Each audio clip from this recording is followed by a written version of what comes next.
people. I don't come across black people very often. Have I experienced any racism, any microaggressions since I've been here? And the answer to that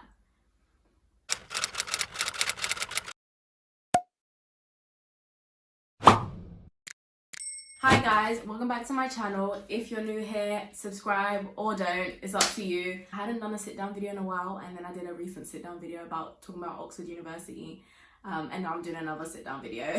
This video is a little bit different.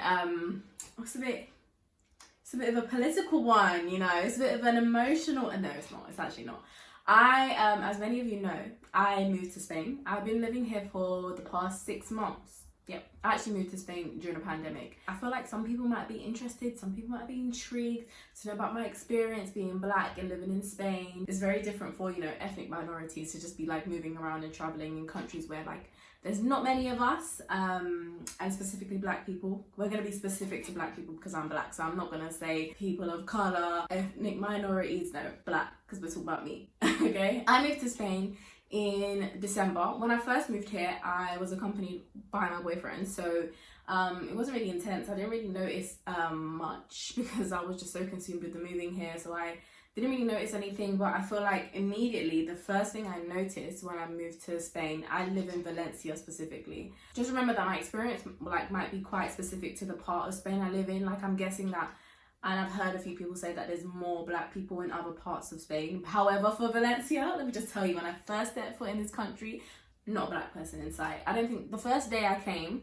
I obviously landed, I went to my house, I unpacked, we went and ate, we walked around a bit. Even the next day, to be honest, I think the first whole week, I'm not sure if I saw any black people. So right from the jump, there must be like a really tiny percentage of black people, because even till this day, I still don't see many black people. Obviously see more black people because I've been living here for 6 months. So occasionally I do see black people. I feel like coming here, I didn't expect, oh my god, like where the black people are. Like I didn't expect that. I already had it like internalized that I'm probably not gonna like see a lot of black people. Do you know what I mean? I'm usually always the only black person in the room, in the store, but that's not a problem. Like obviously it's not racist for there to just not be many black people. That's just how it is and what it's like. Maybe there are people living in Valencia that have a different experience. Maybe they say, no, you just need to go to a different part of Valencia. There's just so many black people. But where I am, there's not many black people at all. After the first month or so, if you know, I work at a school, so I'm an English teacher in a Spanish school. So when I started there, I'm also now the only black teacher, which again, I wasn't surprised by. It's just like, oh, it'd be cute if there was like a black person, or give me even a mixed person, like something, you know, just. But that didn't occur, and that's fine. The people are still lovely, they're kind, I enjoy being around them, it's not an issue. So yeah, I was the only, and I am still to this day, the only black teacher in the Spanish school that I work in. And as for the children, I think, from memory, I think there's 3 black children. So there's one little black boy, and he is in 2nd year, so he's a little toddler. He's a child, so he's in 2nd grade. And there's one older boy, his name is Pablo, and he is in 6th grade. And I've seen, apart from those 2, I've seen another one little girl, but I don't know her, I don't teach her, I just see her in the playground. I think she has to be in 1st or 2nd grade. Yeah, she has to be in 1st or 2nd grade, because I teach 4th grade, 5th grade, sometimes I teach 3rd. So if I haven't seen her, then I'm guessing she's like.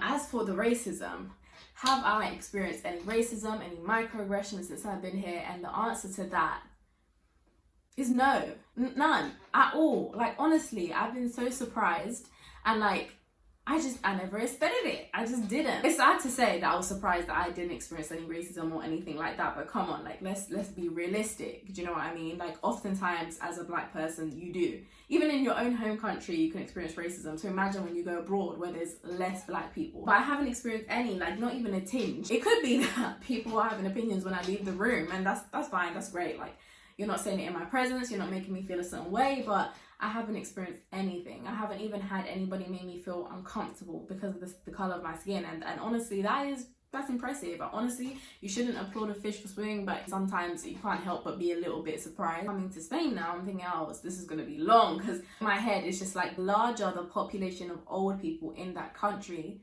probably the more racism I'm going to experience. Because I feel like, although let's not lie, that teenagers and kids cannot be extremely racist, especially with the rise of TikTok. You always see like these white kids making like 100-page apologies for all this racist stuff that they said in the past. And it's like, of course, kids can be very racist as well, but oftentimes they learn that racism from their older parents or grandparents, you know, mama and papa teaching them how to be racist and stuff like that. So I often feel like, okay, if there's more old people, then I'm probably going to experience it, because, you know, these old people have dementia, but one thing they never forget is racism. They forget everything else but the racism. So I was like, ugh. And you just have to ignore it, because, you know, with old people, what can I do? Because if I do swing for you, it's going to be double homicide and we don't want that. I think one thing about Spaniards that I can say is that they're very polite.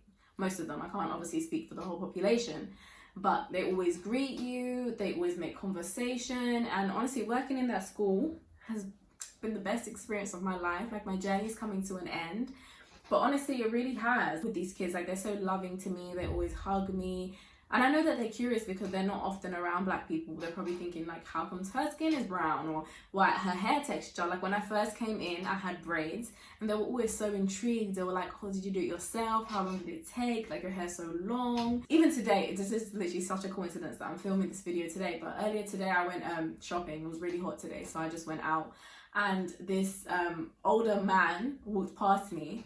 He was like an uncle, a dad or an uncle, whatever you want to call it. I think he was Spanish, but judging by his skin color, he was Latin American, because he was a little bit more tanned. And he was like, ay, que morena bonita. And I was like, that's nice, and that's nice. Translation, that just means like, oh wow, what a beautiful brown girl, or what a beautiful black girl.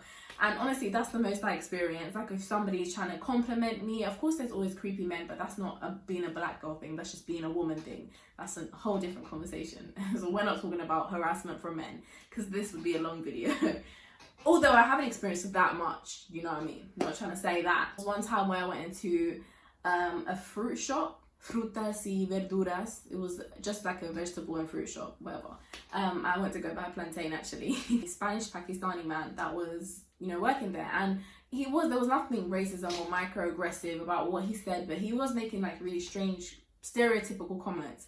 And he was, I guess he saw me walk by, which was weird because I wasn't wearing anything like tight or revealing. I was wearing joggers and a hoodie, which is quite concealing. Although I could wear what I want, I could have walked up in that little fruit shop with a stripper dress and white, you know what I mean? He was being nice at first, and then the conversation went on to something about black women. I'm not sure if he said he doesn't often see like black women, he says, but when he sees a black woman, like, one thing about them that you notice is that they always have a nice body, especially they have a really big bum. And I'm just standing there like, do you not understand that this is a bit weird? And I'm just standing like, ah, yes, yeah, vale, claro. He's just telling me like, yeah, they have a good figure, a big bum, like nice brown skin. And it was just like, that is a little bit weird to say, do you know what I mean? He often doesn't come across many black people, so he thought it was okay to talk to one and mention something like that, let alone like me being a woman as well. It was just very objectifying, you know? I don't know if he thought that was going to be a compliment. He said something about my age. I was like, oh no, I'm at university. And he was like, oh really? I was like, yes, I'm 20. And he was like, oh, I thought you was 15 with your backpack and everything. So you thought I was 15 and you was talking about stuff like that. That's even worse. You know, it would make more sense if you actually thought I was the age that I am, but you thought I was 15 and you thought that conversation was appropriate for a 15-year-old girl. Interesting. I think it's important to note that my experience is not representative of a whole. I'm very happy that my own experience is positive and it's great, but there could be somebody else who's just like, oh my god, every day somebody's out there calling me every day I just experience this, that and the third. As for where I am specifically, I think where I live, the part of Valencia that I'm in, and my daily interactions is just very calm, no drama. I just thought it would be interesting for me to share my experience and stuff like that, but I feel like it was actually very boring because I didn't have no juice. I didn't have nothing spicy to tell, but it's good that I didn't have anything spicy to tell because it gets exhausting. Like, we always have crazy racist stories, and for once let's just have something that's boring because there's nothing to tell, nothing to update you guys about. Life is a-okay. I'm moving to Mexico as well, and I feel like if I haven't experienced racism here, then I feel like I'm definitely not gonna experience much in Mexico. Come on, Mexico is much less likely to be racist than here. Well, I could be living in a bubble. Let me know if you're Mexican, if you're black and you're from Spain. Let me know what your experience with being black and living in Spain was like, or is like. And if you're Mexican and black, please let me know what it's like for you being a black Mexican. I hope you enjoyed the video. I hope it was informative, and I hope I wasn't speaking too fast, but I probably was. I'm sorry. Like, comment, share and subscribe, and see you in the next one. Bye.